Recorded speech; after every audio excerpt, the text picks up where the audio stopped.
Alô, alô, tamo junto, professor Leone Maltz, em mais uma aula aqui com vocês, aula de questões, então tamo junto, cenário tranquilo, tá? Mas a gente vai fazer anotações sim aqui, sem dúvidas alguma, vai chegando aí, show! Hoje, direito penal para você que está se preparando para a Polícia Civil de São Paulo, mas é claro que também serve para você que está estudando para a Polícia Civil de Pernambuco.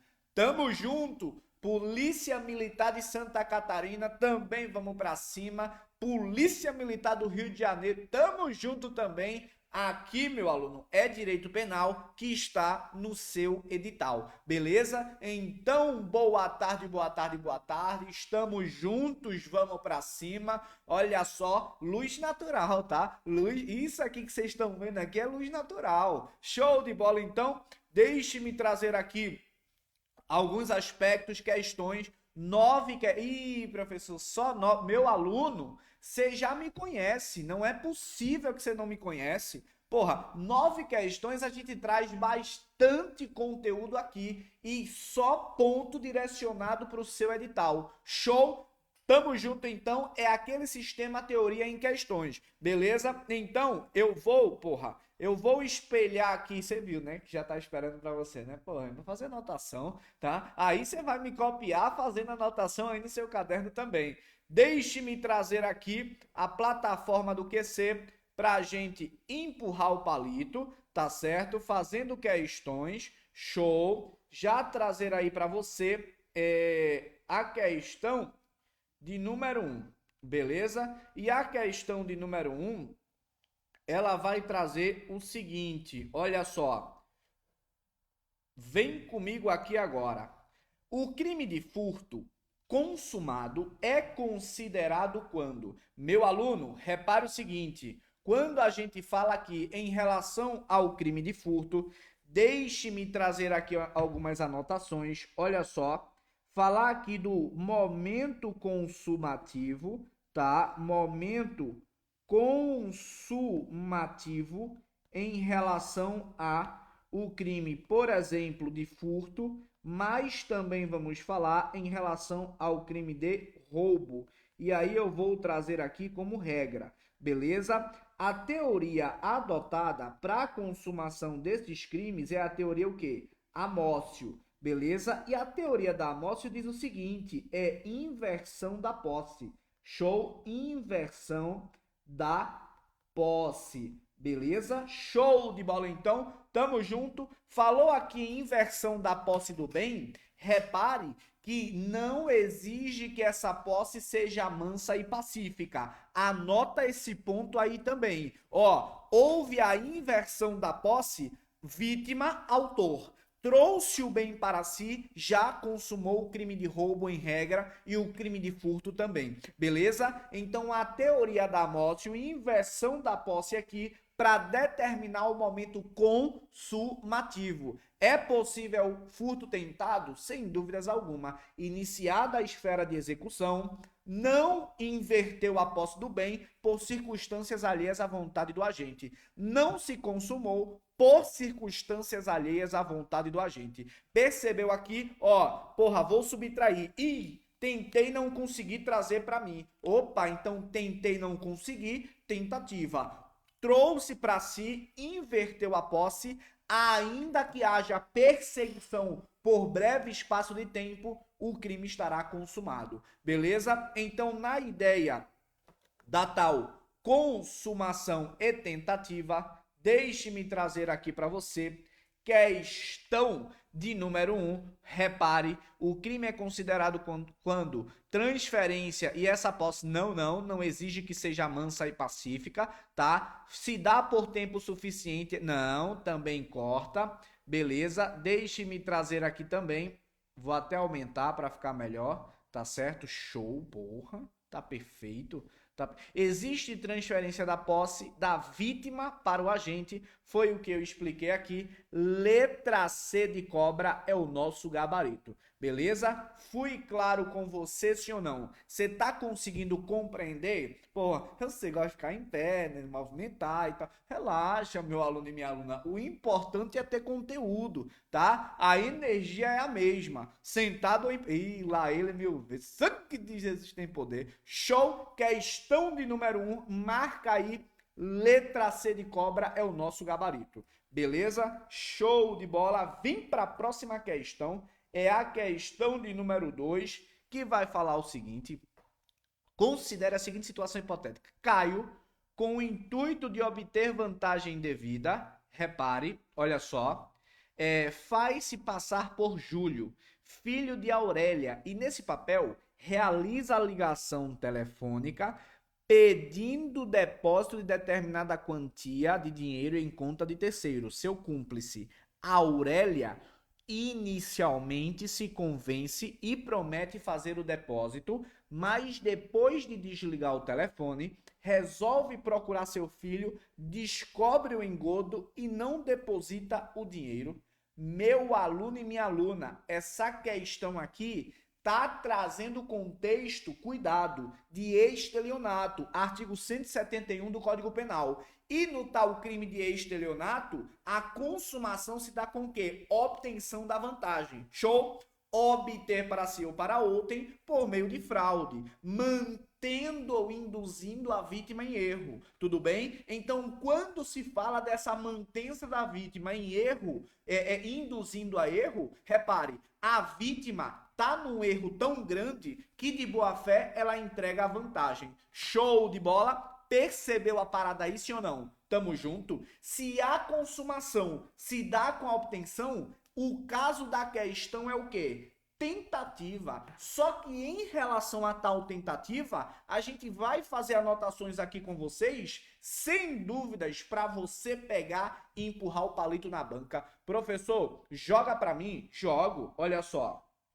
Deixe-me trazer aqui, tá certo? A figura da tal tentativa, beleza? Objetivamente, falando aí da ideia da tentativa, artigo 14, inciso 2º do Código Penal. Show? Tamo junto. Aí vem, por quê? Porque existem classificações em relação à tentativa, tá? Quanto ao objeto atingido, beleza? Atingido. Objeto, deixe-me trazer também, ou até mesmo pessoa, melhor falando, tá? Show. Olha só, em relação a essa forma, entenda que essa tentativa ela pode ser cruenta ou ela pode ser incruenta, beleza? Show. Repare, quando fala cruenta, você lembra do que é cru, tá? Se é cru, tem sangue. Relaxa o coração. Ó, tentativa cruenta, também chamada de tentativa o quê? Vermelha, beleza? E a incruenta, por sua vez, chamada aí de tentativa branca. Tamo junto? Posso continuar? Meu aluno e minha aluna, você vai fazer o seguinte: quanto a pessoa ou objeto atingido, repare, se a pessoa tá com a camisa branca, beleza? Tira minha camisa preta, não, mas tira aí a camisa e bota uma camisa branca. Show. Aí vamos lá. A vítima está com a camisa branca. O caboclo efetua disparos de arma de fogo contra a vítima. Show! Se acertar a vítima, vai sangrar, sim ou não? Sangrou, a camisa que era branca vai ficar suja de sangue vermelho. Tamo junto? Que sangue azul não, esquece isso, meu aluno e minha aluna. Vai ficar suja de sangue vermelho. Show de bola então? Então, quando acerta a vítima, objeto, sem dúvidas, a tentativa aqui será vermelha. Tentativa vermelha, também chamada de tentativa o quê? Cruenta, beleza? Então, na tentativa vermelha, repare que aqui atingiu. Se eu erro a vítima que está com a camisa branca, a camisa continua o quê? Branca, beleza? Então, aqui não atingiu. Tamo junto? Vamos para cima, então, para outra classificação. A outra classificação, a doutrina gosta de falar quanto ao iter crimes percorrido, beleza? Por que quanto ao iter crimes percorrido? A gente já falou em relação a cogitação, preparação, execução e consumação na nossa aula teórica, tá? Então, o iter crimes é o caminho do crime, o percurso do crime. Então, para se chegar à consumação, em tese, passa-se pela cogitação, preparação, execução e consumação. Repare, não é porque acabou a execução que necessariamente já vai cair na consumação. Tem um abismo, tá? Ou melhor falando, um espaço entre o esgotamento da execução e a tal consumação. Significa dizer que eu posso acabar com a execução sem necessariamente chegar à consumação. Nessa ideia, perceba o seguinte: se o indivíduo está ainda com atos executórios, ele está mais longe de quem esgotou os atos executórios, beleza? Por isso que a doutrina vai falar aqui em relação a caminho percorrido. Por quê? Existem duas situações. A gente vai falar do indivíduo que não esgotou os atos executórios e do indivíduo que esgotou os atos executórios. Show? Tudo bem? Quem esgotou está mais próximo aí de chegar, ou melhor, quem esgotou está mais longe no iter crimes, melhor falando. Quem não esgotou, porra, está, desculpe-me, vamos voltar aqui, é que mistura a parada consumação e tal, para você entender que não é porque terminou a execução que necessariamente chegou à consumação, tá? Mas você já entendeu a ideia, mas vamos aqui resumir, ó. Quando não esgotou os atos executórios, significa dizer que ele caminhou menos no caminho do crime, no iter crimes, tá? Se ele esgotou os atos executórios, significa dizer que ele caminhou mais no percurso do crime. Show, acabou a confusão, mas vamos agora às classificações. Quanto ao iter crimes percorrido, o que a gente pode colocar aqui? Primeiro, a tentativa será vou colocar seguindo a regra, tá? Imperfeita, ou também chamada aí de inacabada. Porra, inacabada já traz consigo a ideia de quê? De que atos executórios, tá certo? Não esgotados. Beleza? Show! Agora, por outro lado, andei mais um pouquinho no caminho do crime e ficou o quê? Tentativa perfeita, ou também chamada de acabada. Beleza? CESP já te chamou aqui de crime falho. Deixe-me trazer aqui esgotados os atos executórios. Beleza? Show de bola? Tá dando para entender aí, porra? Na moral, escrita muito legal. Tamo junto, sim ou não? Vamos para cima. Perceba agora. É possível haver uma tentativa cruenta, imperfeita, pode ser também cruenta e perfeita. Cruenta atingiu, porque e aqui não esgotou. Atingiu, esgotaram-se os atos executórios, beleza? Agora, eu não consigo misturar uma com a outra, tá? Isso não pode, beleza? Show, tamo junto, agora vem. Na questão, ele vai trazer a seguinte relação. Olha só, pode ser aí tentativa imperfeita, perfeita, vermelha cruenta, crime impossível. Meu aluno, crime impossível não é crime, tá? O meio é absolutamente capaz aqui, tá certo? Então não tem como ser crime impossível. Vamos lá. Em relação a vermelha e cruenta, aqui você já consegue matar letra C e letra D. Por quê? Porque traz a mesma classificação. E nem há de se falar nesse caso, tá certo? Em relação a acertou a vítima ou não. Ponto. Vermelho e cruenta é a mesma coisa, então não é aquele gabarito, beleza? O que a banca quer saber aqui é quanto ao o caminho do crime, quanto percorreu aqui?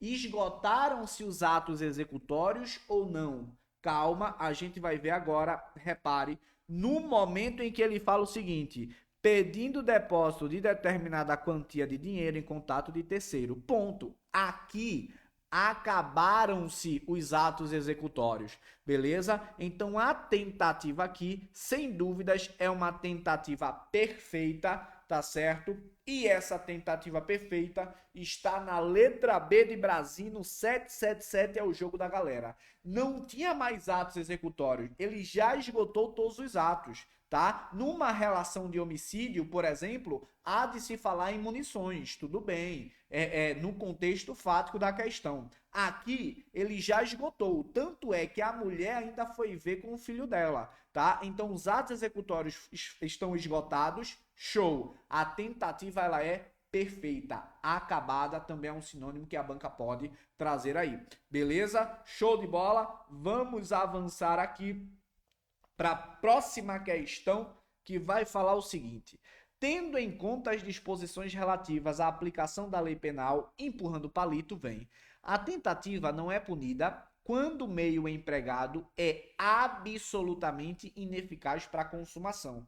Meu aluno e minha aluna, sem dúvidas, artigo 17 do Código Penal, crime impossível, ou também chamado de tentativa inidônea. Quase crime também é um sinônimo. O crime impossível não é crime. Não se pune a tentativa quando o meio é absolutamente ineficaz. Meio empregado, meio utilizado para o crime. Show? Ou quando há absoluta impropriedade do objeto atingido, atacado. Então, se há meio empregado absolutamente ineficaz, impropriedade absoluta do objeto, não há de se falar em crime, é crime impossível. Neste caso, não é punida. Letra A de anaconda é o nosso gabarito. Show? Vamos avançar aqui para a próxima questão, questão de número 4. E agora sim, meu aluno, eu vou trazer um tema aqui,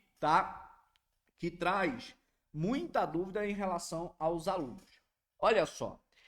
Assinale a alternativa que contempla a norma do parágrafo 1º do artigo 13. Tudo bem. A superveniência de causa independente. A superveniência de causa relativamente independente, tracinho, quando por si só produziu resultado, show. Os fatos anteriormente, entretanto, opa, vamos lá. Meu aluno, deixe-me trazer uma relação aqui para você. O artigo 13 do Código Penal, o caput, vai elencar um conteúdo em relação a causa e efeito. Esse conteúdo que relaciona causa e efeito é relação de causalidade. Show? Então, o artigo 13, caput do Código Penal, vai falar o seguinte: a relação de que depende a existência do crime somente é imputável a quem lhe deu causa. Significa dizer o seguinte: se um crime existe, vamos ver qual foi a causa que necessariamente gerou esse crime aqui, esse resultado. Se eu retiro essa causa e o crime não ocorreu, então isto é a causa efetiva. Relação causa-efeito. Show? Ação, omissão, resultado. Tanto que o próprio artigo 13 caput vai falar o seguinte: considera-se causa a ação ou omissão sem a qual este resultado não teria ocorrido. Vamos para a anotação para ficar melhor? Show? Então, beleza. Olha só. Trazendo aí as disposições do artigo 13, caput, tá? Que vai falar em relação à causalidade ou nexo de causalidade, beleza? A relação de que depende a existência do crime somente é imputável, repare, a quem lhe deu causa. O próprio artigo 13 vai dizer: considera-se causa a ação ou omissão sem a qual o tal resultado não teria ocorrido. essa linha aqui é o tal nexo, tá certo? Show. Esse estudo, ele é importante para quê? Para os crimes em regra aqui, trazendo os crimes materiais. Beleza? Crimes materiais exigem o resultado naturalístico para sua consumação. Considerando que são os crimes materiais, o nexo aqui é físico. Beleza? Show, professor. Vai para o gabarito? Eu vou. Unidos do gabarito. Oh, calma, calma. Tente fazer mais anotações para a gente continuar aqui, tá? Isso aqui, meu aluno, o caput é a regra. E qual é a regra? Causa e efeito, ponto final. Aí vem, por quê? A teoria adotada em regra, anote aí que também pode ser questão de prova, é a equivalência, equivalência das condições, ou equivalência dos antecedentes causais. Ou também, repare, condition sine qua non, condição sem a qual o resultado não teria ocorrido. Show de bola, tamo junto, mas vem. Porque a questão, ela quer saber aqui de você sobre o parágrafo primeiro, tá? E o parágrafo primeiro vai trazer a relação de quê? Das concausas. Só que especificamente traz a concausa, a causa superveniente, tá? Superveniente relativamente independente. Show? Mas, para resumir, eu vou trazer uma parada aqui para vocês. Essa relação independente aqui, ou melhor, relativamente independente, vocês vão matar da seguinte maneira. Vocês vão matar assim. Ó, coloca aí. Aqui só está me falando a quebra do nexo da causa anterior. Tô facilitando o entendimento aí para você. Nesse caso, se é o estudo da quebra do nexo da causa anterior, eu vou agora para a questão. Estou falando o seguinte, a causa anterior será quebrada. Beleza, vamos para a questão. A superveniência de causa relativamente independente, se eu falei que quebra o nexo, exclui o nexo em relação à causa anterior, trazendo o resultado. Atenua? Não. É irrelevante? Também não. Agrava? Corta? Exclui a imputação. No entanto, quando produzido por si só, beleza, os fatos anteriormente, entretanto, imputa-se a quem os praticou. Significa dizer o seguinte, em relação à causa anterior, eu aplico, eu relaciono aos fatos anteriores. Beleza? Anteriores. Tá conseguindo compreender aí a nossa... Ah, não, tá aqui, foi mal. Então repare, eu não tinha passado para vocês. Em relação a essa, exclui a imputação quando, anote aí, quebra quando por si só produziu o resultado. Show! Quebra o nexo, exclui a imputação em relação ao quê? A causa anterior. No entanto, em relação a essa causa anterior, eu relaciono aos fatos anteriormente praticados. Não vai deixar aqui impune. Beleza? Show de bola? Então, o que acontece aqui, professor? É basicamente não. É aquela historinha que socorreu o indivíduo, aí no meio do caminho houve uma colisão, e aí da colisão gerou o resultado morte. Até a colisão, o indivíduo não tinha morrido. E o agente vai responder por o quê? Em tese, nessa ideia, não tinha morrido, tentativa de homicídio. Show? Só que com a colisão, morreu. A colisão é uma causa concorrente em relação à anterior. Essa colisão é chamada de causa superveniente, causa posterior relativamente independente. A colisão, por si só, já produziu o resultado. tá certo? Não necessariamente potencializou, não. A colisão por si só é capaz de produzir o resultado. Essa colisão quebra o nexo em relação ao quê? Em relação aos disparos de arma de fogo lá do início. Então, se quebrou e houve um resultado consumado aqui, a causa anterior não responde pela consumação do homicídio, responde pelos fatos anteriormente praticados. Até a colisão, o caboclo não tinha morrido. Tentativa de homicídio. Percebeu? Sim ou não? Show? Então tamo junto. Beleza? Então deixe-me fazer aqui uma relação esquemática disso que eu estou falando, tá? Então olha só. Eu trago aqui a causa A e a essa causa A eu vou chamar disparo, tá certo? De arma de fogo, tá certo? E aí tem aqui um resultado. Esse resultado inicial é o seguinte: tentou matar, acertou, mas não matou. Até então não matou. Beleza? Beleza. Vamos continuar aqui, tá? Nessa relação, perceba, agora ele foi o quê? Socorrido. Show. No socorro, repare, no meio do caminho, ultrapassou aqui um sinal vermelho.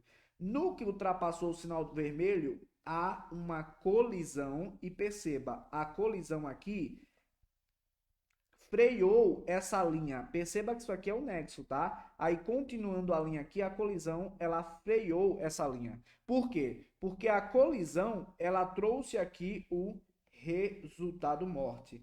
Beleza? Resultado morte. Agora morreu. Show?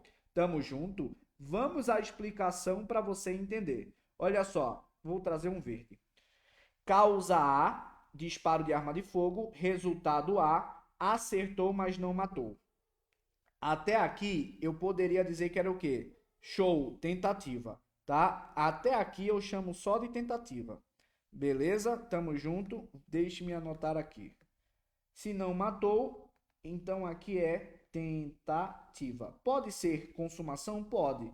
Se morrer depois, mas por uma causa que não por si só, tá certo? Beleza, tentativa. Foi socorrido, continuou aqui, houve a colisão. A colisão é uma causa superveniente que por si só produz o resultado. Significa dizer que essa colisão ela vai quebrar o nexo em relação à causa anterior. Beleza? Então repare, agora fazendo a leitura do artigo 13, vem com o parágrafo 1º. A superveniência de causa relativamente independente, quando por si só produz o resultado, exclui a imputação. Tudo bem. Agora, os fatos praticados anteriormente imputa-se a quem os praticou. Beleza? Eu sei que você já tem um gabarito, mas, sem dúvidas alguma, eu sou escravo da clareza e vou trazer conteúdo para você. Letra B de Brasino é o nosso gabarito. Tamo junto? Nos exatos termos do Código Penal, o resultado de que depende a existência do crime somente é imputável a quem lhe deu causa. Considera-se causa a... Porra, meu aluno, a gente falou a ação ou omissão sem a qual o resultado não teria ocorrido. B de Brasino é o jogo da galera, tamo junto. Vem pra questão de número 6. Olha só. João, pé de feijão, repare agora, trazendo uma relação para você. João, pé de feijão, com intenção de matar, sublinhe para mim e coloque: ânimos necande, desferiu golpes de faca em seu irmão José. Antes de desferir o golpe fatal, repare, antes de desferir o golpe fatal, tá? Atendendo aos apelos da sua mãe, ele não foi coagido. Primeiro ponto a se destacar aqui, tá? Ele foi coagido, sim ou não? Não, ele não foi coagido. Então, se ele não foi coagido, atendeu sem coação, ou pode ser desistência voluntária ou arrependimento eficaz. Tudo bem? Sim ou não? Show? A gente já falou sobre desistência voluntária e arrependimento eficaz, tá? Vou resumir aqui por causa do nosso tempo, mas tudo bem. Súplicas. Atendeu às súplicas. Pode ser voluntariedade? Sim, porque não houve coação, houve súplica e ele atendeu às súplicas da mãe.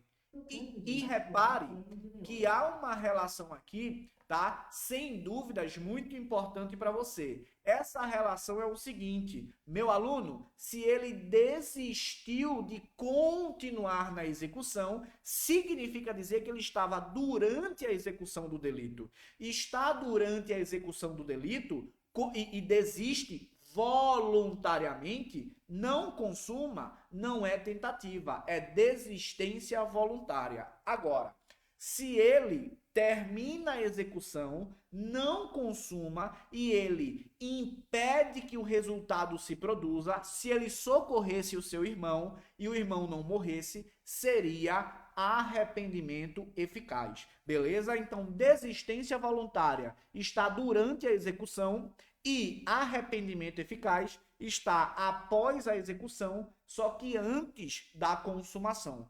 Tudo bem? Nesse caso, repare, houve aqui uma desistência voluntária, João não responderá, tentativa de homicídio não, porque desistência voluntária e arrependimento eficaz é o quê? Show, exclusão de tipicidade do crime inicialmente pretendido. Beleza? Tamo junto. João responderá por lesões corporais leves em razão da desistência voluntária. Opa, fiquei na dúvida aqui.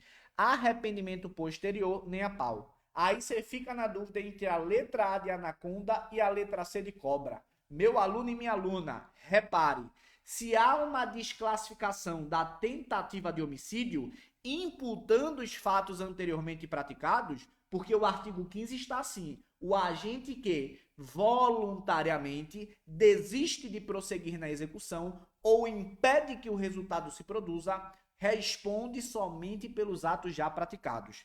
Os atos já praticados se amolda algum modelo do tipo penal? Sim, lesão corporal. Acertou a vítima, era tentativa. Só que como eu excluo essa tentativa, querendo desclassificar para outra figura, opa, ali é compatível com a lesão corporal. Agora vem para a parada, detalhe, ajuste fino aqui.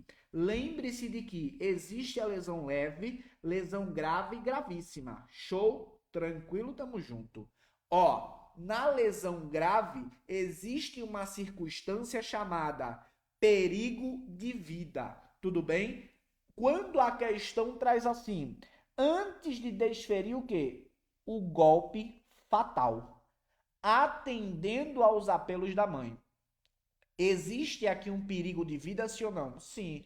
Apesar de falar, embora tenham causado risco de vida, tá? A doutrina, ela faz uma diferença entre risco e perigo, tá? Risco num contexto mais abstrato, perigo numa situação mais concreta, tá? Mas nem vou entrar em detalhes, nível prova-juiz, mas tá tranquilo, tá certo? É só você entender o seguinte, porra, era o golpe fatal. Perigo de vida, sim ou não? Sim. E se houve perigo de vida, então essa desclassificação de tentativa de homicídio recai em lesão corporal de natureza grave. Show? Tamo junto? Vamos pra cima. Empurra o palito letra A de anaconda. Perfeito? Tamo junto. Vem comigo. Nos crimes cometidos sem violência ou grave ameaça, reparado o dano ou restituída a coisa até o recebimento da denúncia ou da queixa por ato voluntário do agente, a pena será reduzida de 1 a 2 terços. Grande amigo Lucas Henrique Fávero, a sererê, porra, meu irmão, na moral, arrependimento posterior. E professor, vem com a ruge agora, relaxa o coração, a sererê. Olha lá que vem Diego chegando. Porra, eu lembro. Não, na moral. Então vem comigo. Não por alma, não vou dançar, não. Arrependimento posterior, reparação, restituição, até o recebimento da denúncia. O que é que tem? Redução de pena. Beleza? Agora entenda. crime sem violência ou grave ameaça à pessoa. Tudo bem? Show! Aí é o plus a mais, pica das galáxias aqui. Meu aluno, repare o seguinte, essa ideia de reparação-restituição é uma circunstância objetiva. Como circunstância objetiva, se eu e Fávero tivesse subtraído coisa móvel alheia sem violência ou grave ameaça, seria crime de furto em concurso de pessoas.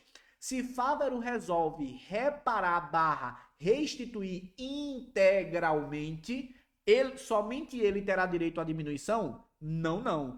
Eu também. Por quê? Porque é uma circunstância objetiva que se estende aos demais que participaram do crime, mesmo que apenas um tenha reparado totalmente, integralmente, para ter a redução de 1/3 a 2/3. Dei o plus a mais? Show! Vou dar o plus super a mais agora, tá? E qual é o plus super a mais? Crimes contra a fé pública, apesar de não haver violência grave ameaça, em tese, não há de se falar em arrependimento posterior, porque não há como reparar o dano aqui em relação a uma fé pública. Show? Porra, me arrepiei. Se arrepiou é porque gostou. Claro que eu gostei. Deixe-me trazer aqui, então, arrependimento posterior à consumação. Show? Letra E é o nosso gabarito.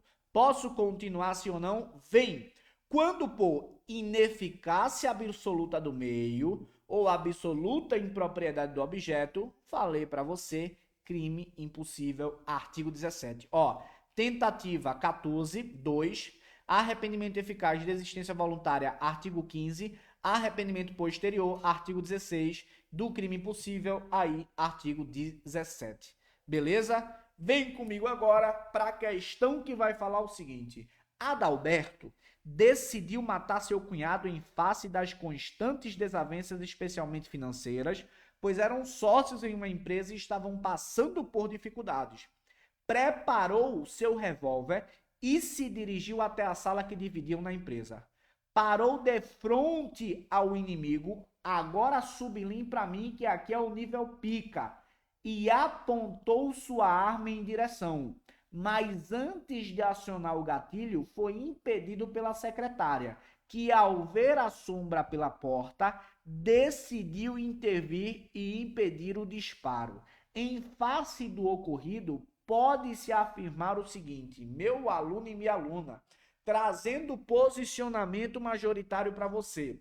A tentativa é quando iniciada a execução e não se consuma por circunstâncias alheias à vontade do agente. Existem várias teorias, gostou? Existem várias teorias para definição aí do momento da execução. Você vai entender o seguinte, considerando aí uma individualidade, em tese, tá certo? Objetivamente, a tentativa será no momento imediatamente anterior, por exemplo, à execução, ao ato executório de fato, tá certo? Então, existe uma teoria que iria considerar esse fato atípico, mas não é o posicionamento atual. Significa dizer que, se eu aponto a arma para alguém, o fato de apontar a arma e o próximo passo qual é? Efetuar o disparo. Qual é o momento imediatamente anterior ao ato executório? Porra, apontar a arma. No momento em que aponta a arma para matar alguém, se é impedido nessa hora, ainda que não tenha efetuado o disparo, há de se configurar aí a tentativa. Por quê? Porque não se consumou por circunstâncias alheias à vontade do agente. Então, nesse caso, repare, ele apontou a sua direção, decidiu matar seu cunhado. Repare, qual é a vontade aqui? Numa ideia subjetiva do agente, uma análise do elemento subjetivo. O elemento subjetivo é o dolo de matar. Show animus necandi. Analisando as circunstâncias do fato, apontou a arma, tentativa de homicídio, empurrando o palito. Letra B de Brasino, 777 é o jogo da galera. Tamo junto então, meu aluno. Olha só, deixe-me trazer aqui, ó, @ Leone Maltz, tá? É o meu Instagram, show, tamo junto. Segue lá, tira dúvidas também, show. Aqui pra tirar dúvidas, beleza? Tamo junto. E o meu cupom no QC é o MALT5. MALT5 é sucesso. Show de bola? Então retorna aí no chat. Gostou desse novo meio de a gente fazer aqui? Fazendo anotações, claro, trazendo aqui um quadrinho. Eu sei, você está acostumado a me ver no quadro, eu também adoro quadro, tá? Mas quadro é muito legal quando a gente faz uma construção teórica, aula teórica, na sua grande maioria. Para as questões, eu penso em trazer dessa maneira, mas é claro, nesse aspecto de dinâmica de aula, sem dúvidas, é o que é melhor para você. Você que escolhe, você que manda, nesse ponto, tamo junto. Então, depois comenta aí, tá? No YouTube do QC, nesse vídeo, se você curtiu, tamo junto. Comenta aí no chat também, eu falo depois, porque você pode assistir depois. E não estaria ao vivo em tese, mas já que você está ao vivo aí, manda no chat, tá? Se você gostou dessa aula, desse e-mail, que sem dúvidas a gente pode continuar aí também, beleza? Para as próximas aulas a gente vai trazer aqui mais questões, mas porra, para mim, vocês sabem, né? Tô cagando para a quantidade de questões. Para mim, muito mais importa o conteúdo, tá? Agora, numa reta final, uma semana antes da prova, é pau dentro e pau fora. Aí eu teria resolvido aqui, sem dúvidas alguma, 15 questões, 20 questões, tá? Nesse tempo que a gente fez aqui. Beleza, meu grande aluno e minha grande aluna? Tamo junto, professor Leone Maltz, eu e você aqui no QC, empurrando o palito na banca.